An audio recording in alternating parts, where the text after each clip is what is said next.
What is up, guys? It's your boy Grandmaster Cacus, and today, Grandmaster Nightfalls are finally back within Destiny 2 episode Revenant, but there's a twist. We have all new modifiers and banes, making them harder than ever before, and the featured strike this week is the Lightblade, already considered to be one of the hardest Grandmasters in the entire game. But in this video, we're going to be going over some fantastic loadouts for every single class, as well as a bunch of tips to make this week's Grandmaster as fast and easy as possible, because the rewards are absolutely juicy. This week it is double Nightfall loot, and on top of that, the brand new Stasis Glaive is dropping, the first ever glaive you can equip in that top kinetic slot. So let's get started. Now, first off, let's go over those modifiers that are absolutely going to affect what you want in your loadout. And again, we have some brand new ones this time around. So, first of all, the big one that's sending a lot of teams back to orbit is Counterfeit. When defeated, combatants can drop explosives disguised as familiar items. So, what that really means for you is that most of the ammo bricks you see will explode if you get near them. And this is going to be the beginning of all of our trust issues, but seriously, it is a really dangerous thing. Never trust an ammo brick you see within this Grandmaster. So there's two ways you can kind of get around this. The first one is only go over ammo at full sprint. They do take a little bit of time to explode, so if you simply run over them at full tilt, you'll be out of the blast radius when they do explode. But the second way, and I think kind of the cheat code for the Counterfeit modifier, is use a weapon with shoot to loot. So we have this hung jury right here. Remember, scout rifles are an anti-barrier weapon this season, and if you simply get into the habit of shooting every single ammo brick you see in this Grandmaster, well, if it's real, you'll get the ammo, and if it's fake, it'll just explode. So that will absolutely help you. It's just switching your mindset and not running over ammo to get it anymore. Now, moving on from there, guys, we also have Famine, so you're going to see ammo less often, meaning that if there is like a double heavy brick, it's probably fake. I should also mention that if you see an exotic engram, shoot it as well, because those are fake too. But moving on, the champions are Barrier and Unstoppable, but keep in mind, there's only a few Unstoppables in one part of the strike. Every other champion is Barrier. You're going to overwhelmingly be dealing with Barrier champions. And we have an arc threat as well. Now, for the positive modifiers, we actually have overcharged grenade launchers, which is great, and then a stasis and void surge. So, taking a look at the builds we ended up running, and we did multiple runs of this Grandmaster on my stream last night, so we kind of got things pretty darn dialed. So, I was a Titan, and I was using my ability spam prismatic build. I made a video on this a while ago, but it's such a fantastic build for endgame. It lets you throw your 2 jolting pulse grenades, you even have a shield throw for a ranged melee, and you can spam all these abilities at range from a safe distance, and they do a ton, and you're getting them back a ridiculous amount. Now, on top of that, guys, for the weaponry, first of all, I'm using a hung jury. I wasn't using the one with shoot to loot because I was just already shooting them, but kinetic tremors plus explosive is just god tier for dealing with champions, because the kinetic tremors will have that continuous damage and they will actually break the shield as well. Moving on from there, I was using the versus velocity baton with demolitionist plus attrition orbs. This is unbelievably good because it's just going to be generating so many orbs and also weakening enemies too because of the seasonal artifact perk. But guys, really the cheat code for especially the boss room is the anarchy. If you have an anarchy, it is unbelievably good for the final boss of this Grandmaster, because as you can see from the background gameplay, you shoot it and forget it. This guy is going to be chasing you around the entire time, and generally the way you survive is by just running away. If you see the boss jump up on one side of the map, you go to the other side of the map, right? But with the Anarchy, you can stick him and he will take a considerable amount of damage, especially because the Anarchy is a grenade launcher, and therefore the Anarchy will be weakening this guy. Like, so you can just stick him and go to complete safety, deal with the other adds, deal with the champions that spawn during the boss phase, and have the boss slowly take damage over time. It really made that boss room a lot easier, and it's what I would highly recommend. If you don't have the Anarchy, the Wither Horde will do a good impression of that. It's going to take a bit longer, obviously, but it will also cause that weaken effect and do a considerable amount of damage over time. Now, moving on from there, guys, here are the different armor mods I was using. Slow it down or pause if you want to copy me, but it's just going to be enabling my ability spam. And also I would recommend double arc resistance and a concussive dampener to deal with this boss, because he's going to be slanging those arc AoE attacks at you non-stop. The Hunter was using a Prismatic Ascension build featuring the Gifted Conviction exotic chest piece. This gives you massive damage resistance when you jolt targets, and if you're spamming your Ascension non-stop, which this build is doing, you're gonna have like 50%, 75% damage resistance up like all the time. Now, I did do a video on this build a while back when the final shape kind of first came out, because it is such a fantastic build. And this build has actually kind of regained a lot of popularity thanks to the Pyroelectric Propellant Auto Rifle from the Vespers Host dungeon.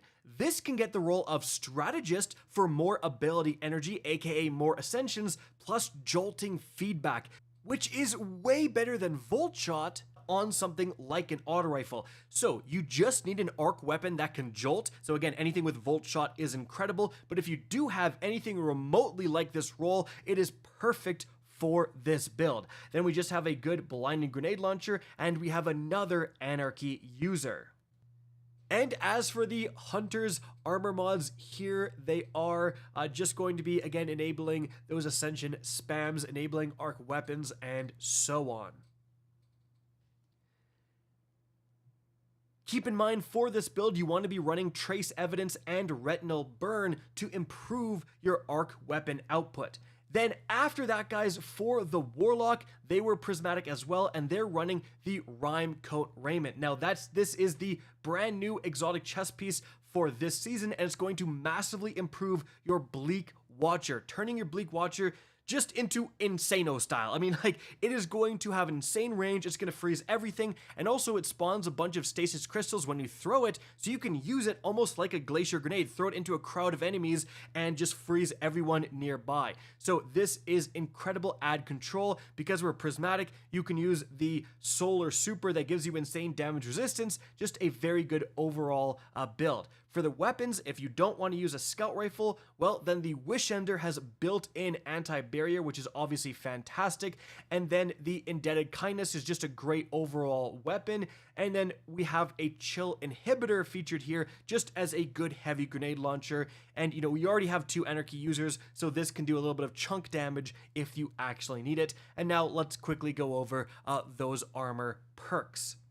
Even though my teammate here forgot to put on an actual payoff for his armor charge, make sure to put on some sort of arc weapon surge or whatever if you're copying this build. But that shows you can get it done even without being as optimal as possible, guys. But moving on from there, let's get into a bunch of tips for the strike itself. So starting things off, this is very important. You have a bunch of enemies and a couple of champions in this opening area. You can completely run past them. Just stick the boss with Anarchy or damage him from afar. Heck, you can use primaries if you want. And as soon as the boss actually disappears, you can simply run past the boss. And as soon as you get kind of into that hallway leading to the next room, all of the enemies will despawn. So you can even send the Hunter with Stylish, aka Invisibility, through there to do that despawning. Even though there's 2 champions out here and you can despawn them, you'll still get platinum. For whatever reason, these champions don't count towards platinum, so that is very, very cool.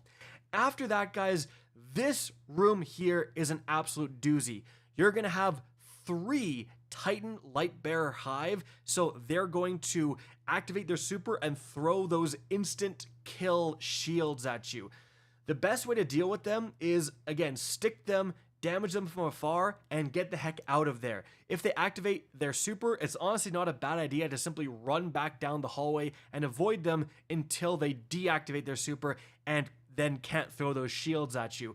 but if you do get, again, an Anarchy tick or a Witherhoard tick or something on them that weakens them, you can actually finish them off pretty fast. And you can see me using my super here on them as well, just to get them dead as quickly as possible and then run in for the finish. Again, having a Hunter with invisibility is very good for being able to kind of maybe get to the back of the map where they ended up dying to get that finish to keep them dead.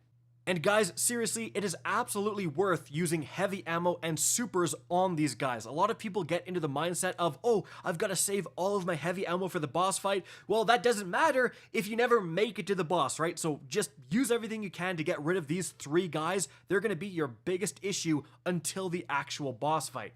Now, moving on from there, you get to kind of a barge section here, and not too long after, you have even more of those same Lucian Hive. However, unlike the previous 3, these ones are coded a bit differently, and you can actually, as you can see, suspend them and freeze them, and that's really going to help you take them down a lot easier. But once you do, you're simply going to grab the orbs and plant them, and then you're going to continue on the barge. Now, a huge tip for this section is get off the barge. Seriously, if you try to stay on the barge, it's going to be a bit quicker, but then you're going to have the Shrieker and a bunch of adds and wizards all just raining down fire on you in an area with no cover. If you get off the barge, as you can see, you can slowly make your way forward by jumping on all these platforms and just take out the enemies in a much more methodical but safer pace.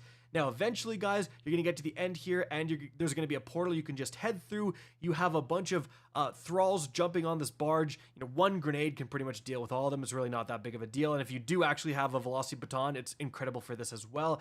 And then we get to this traversal section, which is definitely a bit brutal.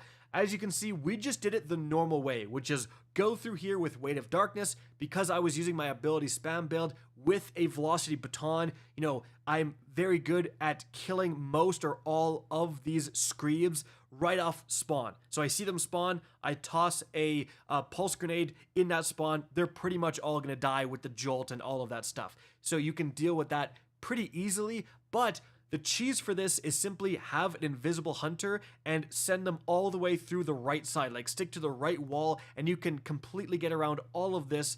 And once someone gets to the very end, gets to that end bridge, it removes Weight of Darkness for everyone else.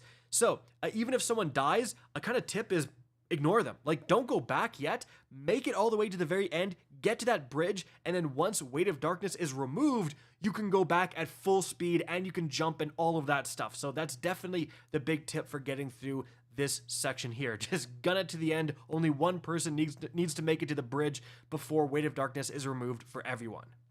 Oh, and also make sure to shoot every single one of those stupid little moths you see before they explode you. Now, after that, guys, in this kind of next section of the strike, we have our only instances of unstopped champions. So you have one here in the cave, and then you have 2 more when you're looking out in this like massive open gap. Now, the 2 you see are actually going to fight each other.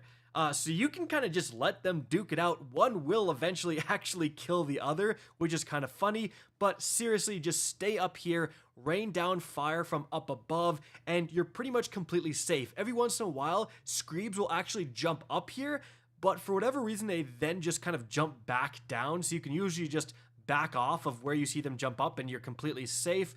But yeah, you can rain down grenade launchers from here and take out these guys with extreme ease before jumping down and putting yourself in danger. Then you're going to simply kill the 2 Shriekers, do a tiny bit of damage to the boss, and then we get to the actual boss fight. So, in this boss fight, the way the spawn system works for bringing in champions is actually super important. So, for the first third of his health, you are only focusing on the boss. Nothing else is going to spawn. When his health gets all the way down to that break, then the boss is going to become immune in the center of the arena, and you're going to have 3 mini-bosses spawn. A Titan Lucian Hive, and then 2 like Lightbearer Knights with swords. Ignore the sword guys, absolutely focus down that Lucian Hive. And you can see I use my Twilight Arsenal on that guy, 100% worth it. In fact, I would recommend everyone use your supers to take down that Lucian Hive. Why? Well, in this arena, it's going to actually spray down orbs of power around that central area. So what you can do is super down the Lucian Hive, kill him right away, get the finish, get him out of the way, and ignore the Lightbearer Knights for a little bit while you run around the arena. Remember, the boss is immune. The boss is not going to attack you during this time. And then you can get almost all of your super back by simply picking up the orbs of power, right? And then when you're ready, you can kill the 2 yellow bar knights and then get the boss to start running around again and damage him again, right? But that is absolutely what you want to do. Use your supers on the Lightbearer, get your supers basically back, and then kind of spawn the boss again. Now, importantly, guys, when this happens, when the boss gets back up, 2 barrier champions are going to spawn, as you can see. So you actually want to ignore the boss and focus on the barrier champions. The boss is going to be chasing you, so wherever the boss is, basically go to the other side of the map. If you do have a good scout rifle like my Hung Jury, you can actually take out these champions with relative ease from across the map like no problem. And again, stuff like Anarchy Witherhorde being able to tick these champions, which is also going to weaken them, and then pick them up from a distance from safety is very, very important. And the reason you want to do this in this order, like focus the champs, ignore the boss, is because as you then go back to damaging the boss after killing these 2 barrier champs, once the boss's health gets to around half, 2 more barrier champions are gonna spawn, so have fun with that. But again, you want to focus the champions over the boss, because if you accidentally do too much damage to the boss, he's going to become immune, and then you have the Lightbearer Knights and the Lucian Hive spawn on top of the barrier champions you're dealing with. So you want to make sure to, whenever champions spawn, stop damaging the boss and focus on the champions so you don't accidentally get like multiple things spawning all at the same time. That's even more difficult to deal with. Then you turn your attention back to the boss, right? And you're going to get that health down to that next kind of break point, and you have the same thing happen. The boss goes to the middle, becomes immune, then you have another Lightbearer spawn. Try to use your super on that guy, wipe that guy out as quickly as possible, get that finish, get your supers back by getting all those orbs, kill the 2 other knights, and redo the boss. And again, in that final segment, you may be tempted to just finish the boss off, but you have to kill those 2 barrier champions that do spawn during this last third of health, or else you will not get platinum, right? So again, shift your focus onto those champions, take them out, and then deal with the boss. And this is really why we talked about why those damage over time grenade launchers, like the Anarchy especially, but also again like the Witherhorde, is so valuable, because you can, tick the boss for damage and then just run away, get to safety. And that's what you're going to see in the background gameplay. The key here is always be mobile, always be moving, and wherever the boss is, you are running far away from that area, right? In any event, guys, once you do deal with those 2 champions in the last third of the boss's health, then you simply finish off the boss, and congratulations, you have hopefully beaten the Lightblade Grandmaster Nightfall. Enjoy your 2 guaranteed adept glaives. Guys, that is it for the video. Hope you enjoyed and found this informative. If you did, please remember to help me out by simply rating and especially sharing this video. If you guys want to see more Destiny 2 content similar to this, don't be afraid to slap that subscribe button. If you want to get in touch with me and keep up to date with the latest channel activity, the best way is to follow me on Twitter at RickCacus, that is linked in the description down below. Again, I hope you enjoyed the video, and as always, have a good day.